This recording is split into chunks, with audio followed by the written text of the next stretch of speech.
Bem-vindos a mais uma exploração aprofundada. Hoje temos em mãos um material fascinante. Um artigo de opinião de 2016, logo a seguir à eleição de Donald Trump. Exato, chama-se O Mundo com Trump, é assinado por Edson Zogby, que se apresenta como especialista em inovação. E temos também uns excertos curiosos de umas diretrizes de comunicação concisa. A nossa tarefa aqui é, descompactar isto tudo. As ideias, o tom, as previsões que estão nestes textos.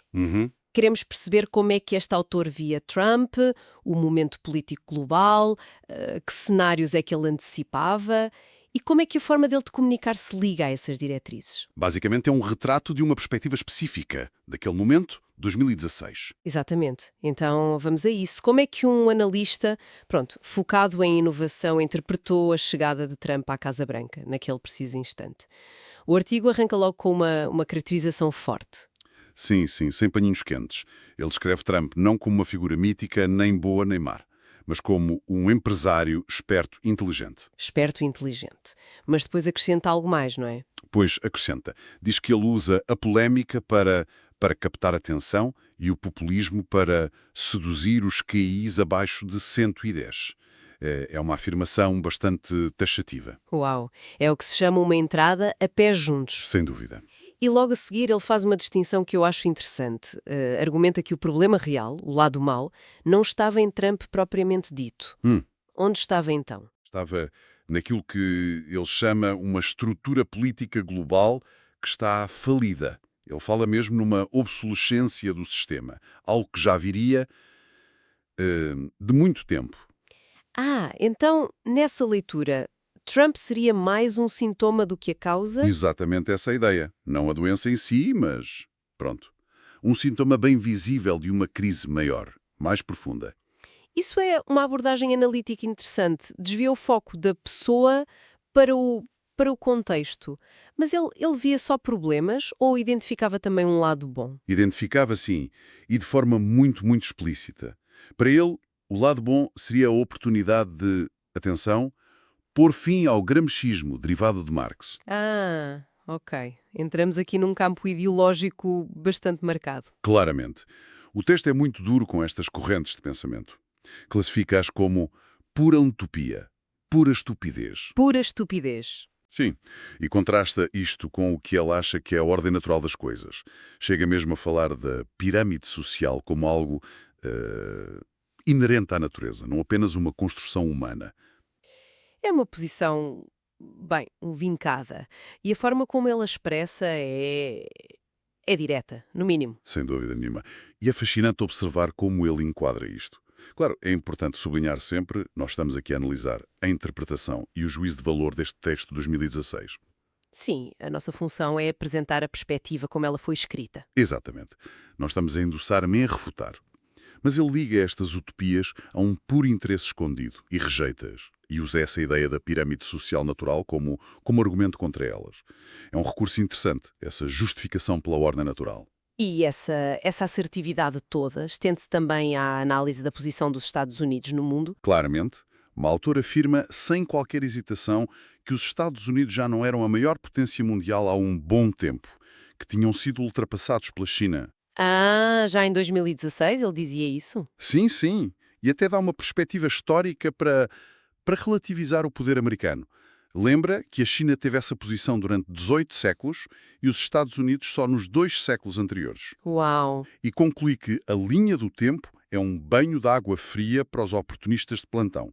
É uma forma de dizer que a percepção comum do poder americano estava bem desfasada da realidade histórica, na visão dele. Um verdadeiro banho de água fria na narrativa do sensacionalismo americano, então? Pode-se dizer que sim. E como é que Trump encaixa nisto tudo? Neste reajuste geopolítico que ele descreve?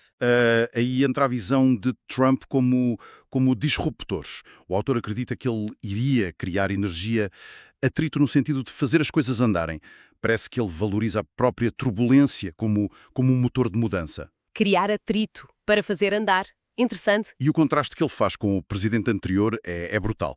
Refere-se a ele de forma muito depreciativa, um títere inútil, o rei da selfie. Nem sequer usa o nome. Nossa. A ideia central parece ser que a abordagem de Trump conflituosa e imprevisível, seria paradoxalmente o choque necessário para tirar o sistema da inércia em que ela achava que estava. Essa ideia de criar atrito quase que faz lembrar uma daquelas diretrizes de comunicação concisa que recebemos. Uma delas dizia para ser objetivo sem muito cuidado ou reticências.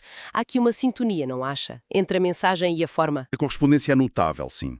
Essa filosofia de comunicação, a objetividade crua, sem rodeios, sem hesitações. Parece impregnar o artigo todo. O estilo é mesmo esse. Direto, sem filtros, sem medo de parecer brusco. Exatamente. E essa abordagem direta fica ainda mais clara quando ele, enquanto especialista em inovação, avança para os cenários futuros que previa para a era Trump. São cenários muito concretos e, eu diria, provocadores. Confesso que essa parte dos cenários me deixou particularmente curiosa. Vamos lá ao primeiro. A resposta à China. Sim. A sugestão não é competir na indústria, pois não, mas sim apostar tudo na inovação. Porquê? Ele diz que é porque o PIB americano era maioritariamente de serviços. Exato. E o apelo é quase um grito de guerra. Mãos à obra. Inventem, criem, desenvolvam softwares, aplicações, sistemas, maneiras de entretenimento. Ele chega a sugerir que os US podiam ser toda uma grande Disney. É isso. A estratégia que ele desenha aí é bastante coerente dentro da lógica dele. Assenta na diferenciação. Uhum. Em vez de tentar competir com a China na produção industrial, onde ele achava que a vantagem de custo era imbatível, a aposta seria nos pontos fortes americanos: serviços, inovação tecnológica, criatividade. E a influência cultural, a tal grande Disney. Exatamente. O poder no imaginário global. O foco é criar valor com propriedade intelectual, software, entretenimento, serviços avançados. É jogar onde ele acredita que os US têm a vantagem. Faz sentido, como raciocínio estratégico de facto. Mas o segundo cenário entra por caminhos talvez mais inesperados. Ele chama-lhe brincar de guerra fria com o Putin. O que é que ele quer dizer com isto? Bem, ele sugere que reavivar uma certa tensão com a Rússia podia ser interessante. Interessante? Como assim? A lógica dele é que isso criaria atritos que viabilizariam negócios, talvez na área militar, segurança, e também desviaria as atenções do Médio Oriente, que ele talvez visse como um beco sem saída estratégico. Ah, E, curiosamente, podia até dar um novo impulso aos investimentos na conquista do espaço. Quase uma reedição da corrida espacial, mas vista como um motor económico e tecnológico. mas e o risco? O risco nuclear associado a uma nova Guerra Fria, ele fala disso? Fala. E de forma bastante descomplicada, digamos. Ele desdramatiza o perigo. Afirma mesmo, taxativamente, que nenhum dos dois extremos apertaria o tal botão vermelho dos filmes. A sério? Sim. E ainda acrescenta um comentário com um humor um bocadinho negro sobre a idade dos líderes. Haja fralda geriátrica para ambos. RRS. É uma visão da geopolítica quase sem romantismo nenhum, transacional. As tensões como oportunidades de negócio e inovação. Precisamente. Se olharmos para o quadro geral que ele pinta, o que emerge é uma perspectiva muito pragmática, talvez até cínica, das relações internacionais. As tensões entre as grandes potências são vistas não só como riscos, mas como potenciais, catalisadores económicos e tecnológicos. E a forma como ele minimiza o risco nuclear, com aquela piada, reforça a ideia de que seria um jogo mais controlado, mais económico do que uma ameaça existencial real. É uma interpretação muito particular. Essa visão pragmática da geopolítica, onde a tensão pode ser produtiva, contrasta bastante com a forma como normalmente pensamos noutra área, os direitos humanos. E o terceiro cenário dele aborda isso mesmo, não é? Sim, o cenário 3 é sobre direitos humanos. E a previsão dele, em 2016, é, à primeira vista, surpreendentemente otimista. Ele diz que os direitos humanos não irão sofrer absolutamente nenhum revés. Nenhum revés. Isso parece otimista, sim. Pois, mas há uma condição. E é uma condição crucial e, claro, controversa. Qual é a condição? É, desde que o termo seja aplicado sem o atual mimimi, que transforma o errado em certo e vice-versa. E ainda reforça, quem não concorda com isso faz certamente parte do mimimi. Uau! Quer dizer, ele está basicamente a dizer que os direitos humanos só se mantêm se forem interpretados à maneira dele, rejeitando o que ele considera ser exageros ou distorções, o tal mimimi. É exatamente isso. É uma posição muito, muito vincada dentro de todo aquele debate sobre direitos humanos, linguagem, identidade, o chamado politicamente correto. Uhum. E aqui vale a pena lembrar outra vez, estamos a analisar a perspectiva do autor de 2016, a tentar perceber a lógica dele, sem julgar. Claro, claro. Mas o que é interessante é cruzar isto com uma daquelas diretrizes de comunicação, que dizia que a maioria das previsões trazidas para a atualidade aconteceram de modo aproximado. Sim, lembro-me dessa. Isso levanta uma pergunta quase óbvia. Será que o próprio autor, olhando hoje para trás, acharia que esta previsão dele sobre os direitos humanos, com aquela condição muito específica do mimimi, se concretizou de modo aproximado? Fica a interrogação no ar, não é? É uma excelente questão que o próprio material quase nos obriga a colocar. E o autor parece consciente da natureza temporal do que está a dizer.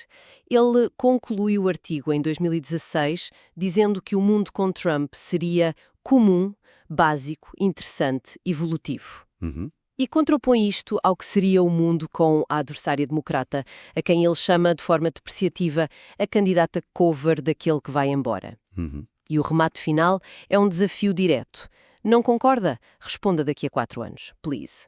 É quase como se ele estivesse a cravar uma bandeira no tempo, a dizer, vamos ver. Exatamente. Esse desafio final sublinha algo muito importante. O valor de revisitar análises feitas num determinado momento, com a informação e o clima da época. Certo. A previsão política é muito difícil, todos sabemos.